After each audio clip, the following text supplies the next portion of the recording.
All right, so to get sort of into our more complex problem solving, we're going to start by looking at situations where we have a circle that is horizontal, meaning the circle is parallel to the ground. So the circle is parallel to the ground. And we're also going to, for these, first ones, we're going to be thinking about specifically things that are near the surface of the Earth, because that is what most of our situations are going to have, and that is also, it doesn't make sense to talk about being something like parallel to the ground if it's in deep space. So we're looking at just stuff on the Earth, near the Earth, where the circle is parallel to the ground. And so if you think about what that means, we're going to have our circle, like this, but then the force of gravity is going to be pointing straight down, so like if the circle, is like this, gravity goes straight down, which is going to be perpendicular to the circle. And so we have an issue that if we are drawing our free body diagram, we have to make sure we pick a perspective that allows us to see all of the forces that we care about, because the whole point of the free body diagram is to see the forces. Anything else we can see on a free body diagram is a nice bonus, but we draw the free body diagram so that we can see the forces, which means we can't do a top-down view, even though that would allow us to see the circle, because then we won't be able to see the force of gravity, and we have to be able to see the force of gravity. So the circle is parallel to the ground, but the problem there is that the force of gravity is going to be perpendicular to the circle.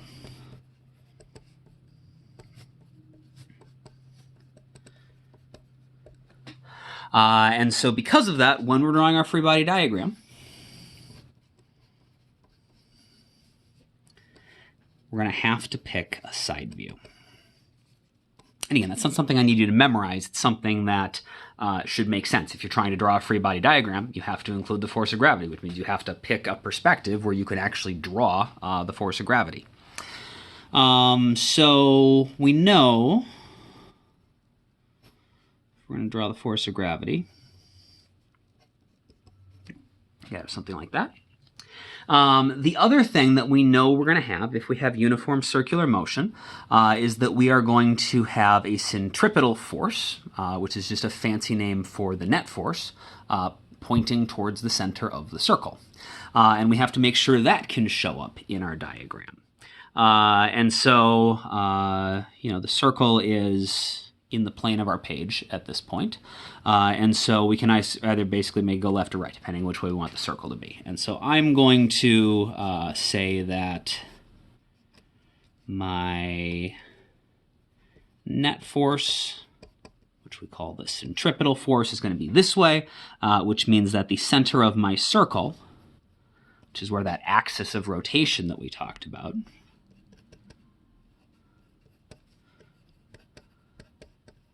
must be off to the right. So these are the two things that absolutely have to be there. We have to have a force of gravity pointing down, and if we're going to be going in uniform circular motion, we have to have a net force towards the center of the circle. And so this is what it has to look like. We have to have the net force on our diagram. It has to be drawable, and so it's going to look like this. And so if this is pointing directly towards the circle, this means that the object right now is on the far left side of the circle. It's going to rotate around. Eventually, it's going to wind up over here. We'll have our centripetal net force pointed to the left, and then when it rotates back around, it'll get back to here. Net force is pointing towards the center again. So our free body diagram is going to be a side view. The object is drawn at the far left or right side of the circle, because that's the only way we're going to be able to get our diagram to work. And then, of course, we still need to follow all of our rules from our forces unit. If our net force is going to point towards the center, so that's in like our x direction, that means that the there needs to be at least one other force. There could be several other forces, but they need to cancel out the force of gravity, so we'll need at least something going in the upwards or the positive y direction, or at least something with a component going upwards. And the net force needs to be towards the center, which is to the right in this case, so we'll also need either a force that is pointing to the right, or a force with a component that's pointing to the right, or several forces that add up and have a total of a force pointing to the right. And so I'm just going to put sort of like a little cloud here, because there could be all sorts of things here. And then I want to label this. I'm going to use a squiggly arrow so it doesn't look like an actual force. And we'll just note that there needs to be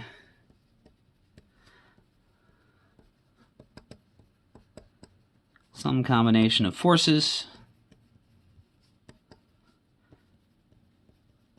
to cancel the force of gravity and give a net force that is equal to our centripetal force. Okay, and that's got to be true. So if you know nothing else, you know gravity got to be going down. You know the net force has to be the center, and so you know that there has to be some other forces involved. And so let's take a look at a simple example. One of the simplest examples we could have is when I had the hover puck on the string, just rotating in a circle along the ground. So let's say an example. So we got an object being swung in a circle along the ground.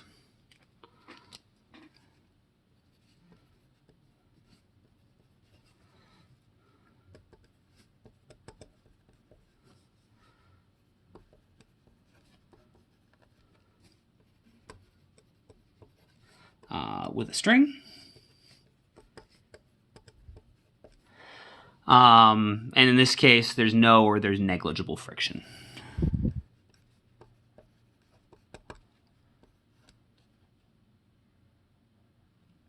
I'm going to spell this wrong. I apologize. That's probably going to bother several of you. Maybe it's right. Who knows? All right.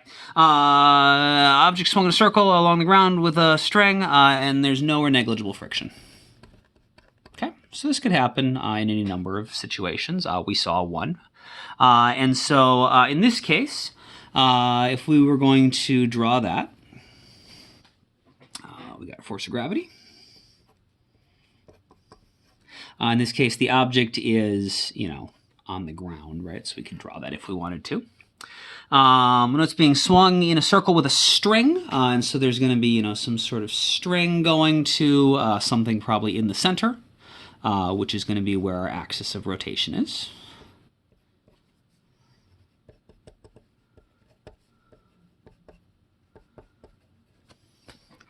And we know if this is the picture when the object is on the far left, there's got to be a net force pointing towards the center of the circle, because the net force has to equal the centripetal force, and the centripetal force has to point towards the center. Because it's just a fancy name for a net force pointing towards the center. And so we got to figure out how that works. And so there's got to be something that cancels out gravity. Well, in this case, it's easy. The object is sitting on the ground, and so there's probably just a normal force, right? That's just going to cancel out the force of gravity. So that's fine. If you know one of those forces, you know the other one.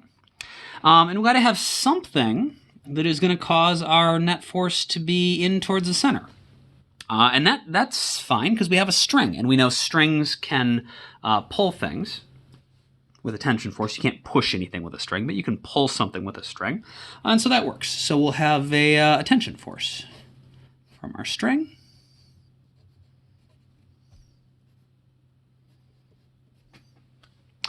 And then in this case, our net force would be equal to our centripetal force, which is equal to the force of tension. And so, we could do some problem solving with this. Let's say if the mass is, I don't know, 3 kilograms. Our radius is half a meter. And we make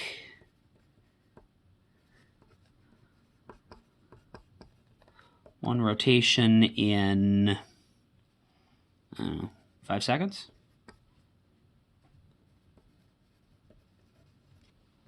That seems slow. Quarter of a second. So if our mass is 3 kilograms, our radius is half a meter, I make a rotation in 0.25 seconds. These would all be things that we could, realistically know about our problem. What is the tension in the string?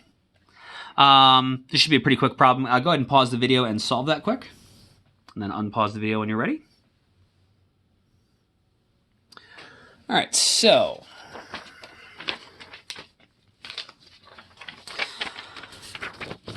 we know that our centripetal force is equal to our force of tension. So in this case, when they're asking us what the tension is, we're just trying to find the centripetal force.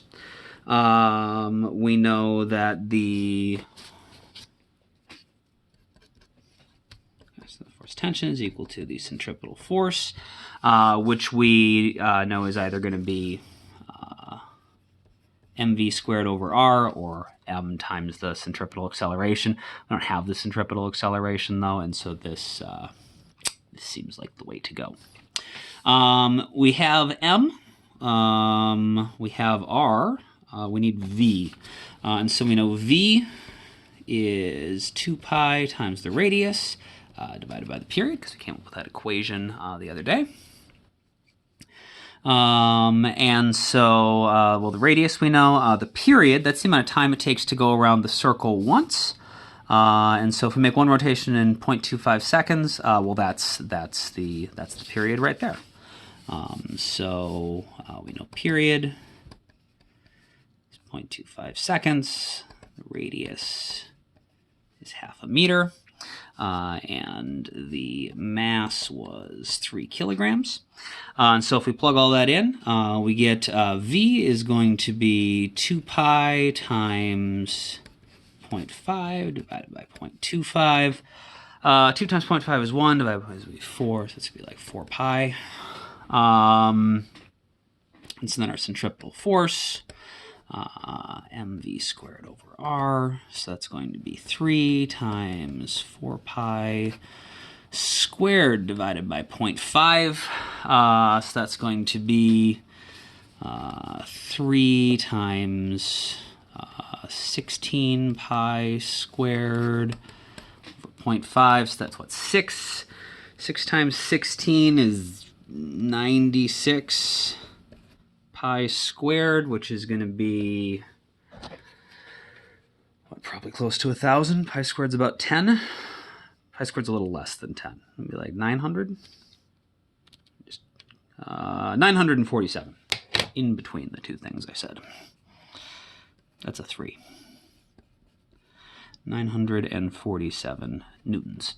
So our centripetal force is 947 newtons, and if the problem wanted to know the force of tension, we're able to figure out from our free body diagram that the force of tension is just the same as the centripetal force, and so, boom, done. And so that would be an example of a relatively straightforward problem. Let's try something maybe a little more complicated. Let's say we've got that mass that I showed you on the pottery wheel. And so we got, so this would be example 2 here. So we've got an object.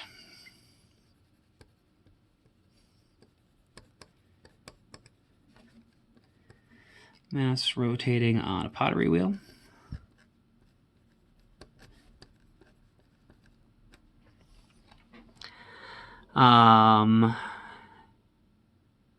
And what we know is that if the normal force is, let's say, 4 newtons, and the object is 40 centimeters from the center of the wheel, and moving at, I don't know, let's say, what's a reasonable speed? 15 centimeters per second. What I would like you to do, given that information, so, we could measure the normal force by putting a little scale, underneath the object or something. That's fine. We could just measure this, the 15 centimeters per second. Maybe we found that ahead of time with the 2 pi r over t equation, or, maybe we used a radar gun, or maybe the pottery wheel comes with a speed rating on it. Who knows? But these are all things that we could reasonably know going into a problem. What I would like you to do is draw the free body diagram, showing all forces on the object.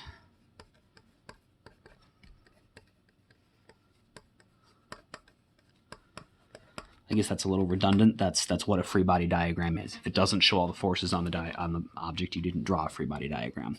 But draw the free body diagram, showing what all those forces are, and find the magnitude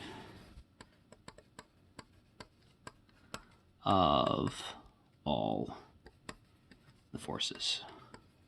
So basically, I want a free body diagram that shows all of the arrows for all of the forces and is both labeled with what kind of force they are and how many newtons they are. So go ahead and take a stab at that. Go ahead and work on that. Pause the video. Unpause when you're ready to go over the answer.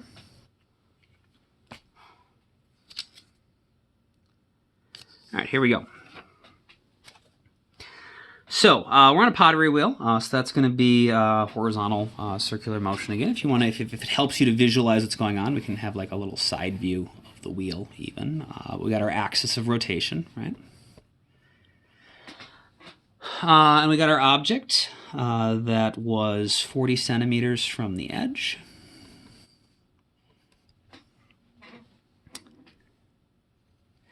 And so obviously there's going to be a force of gravity pulling down. And, the only thing that's going to prevent it from falling down is the wheel pushing up. So that's got to be a normal force right there. And we even know what that is. We know that that is 4 newtons. We also know that if we're going to be in uniform circular motion, our net force needs to be towards the center. And so there needs to be at least one other force involved here. And so if we think about, well, what is it that allows the object to stay on the pottery wheel? If we think about, we saw that in the video, the thing that keeps it on there is friction. If the top of the pottery wheel was covered in, ice or oil or something, the object would slip off. And so there's got to be a force of friction. That is the thing that's keeping it rotating with the wheel, keeping it stuck to the wheel, which means that it's making the object move in a circle with the wheel so that it stays on the wheel. So we're going to have force of friction, and specifically it should be static friction because the object is not slipping along the wheel. And so free body diagram that structurally looks very similar to our previous one, except we've got some static friction instead of tension. If this is further than you got, go ahead and pause the video again and see if you can actually find all of the numbers. Otherwise, I'll start going through the math. So what I want to eventually be able to do is find these 3 things, right? And I guess the force of gravity is easy because we know that the normal force should be equal to the force of gravity because they're canceling, so that should be 4 newtons. All right, so we're 2/3 of the way done. Fantastic.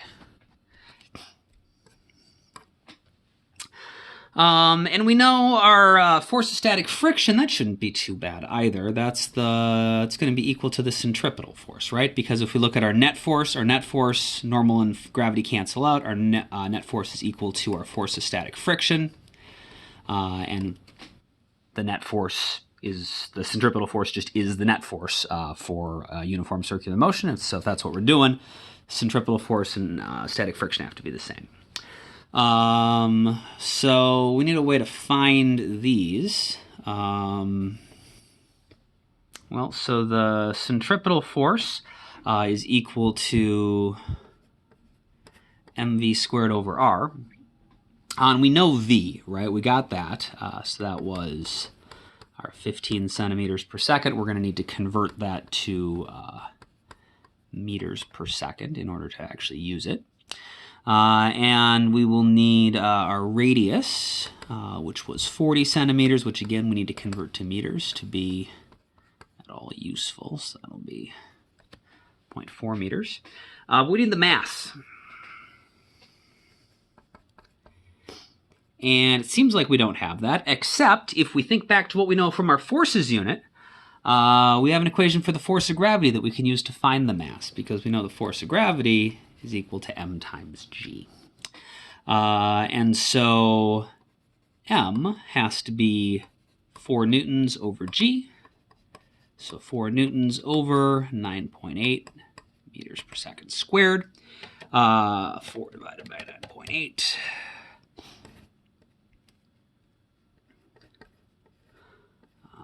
0.408 kilograms.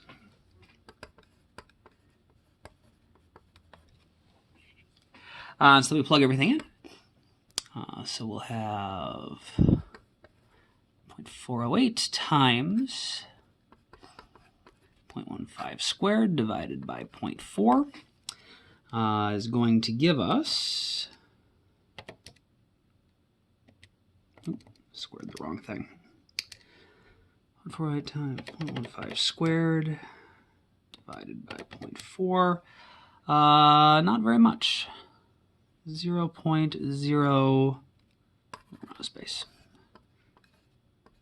0.023 newtons is going to be our net force, which means that has to be what our force of static friction is.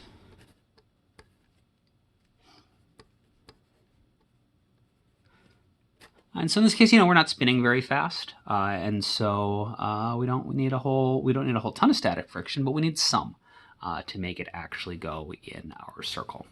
And so there's lots of different versions of even just something with this simple 3-arrow diagram that we could run into depending on what exactly these forces are and how they work. And just the different ways that they can go together, and that we could have to use equations both from our forces unit and from our circular motion unit.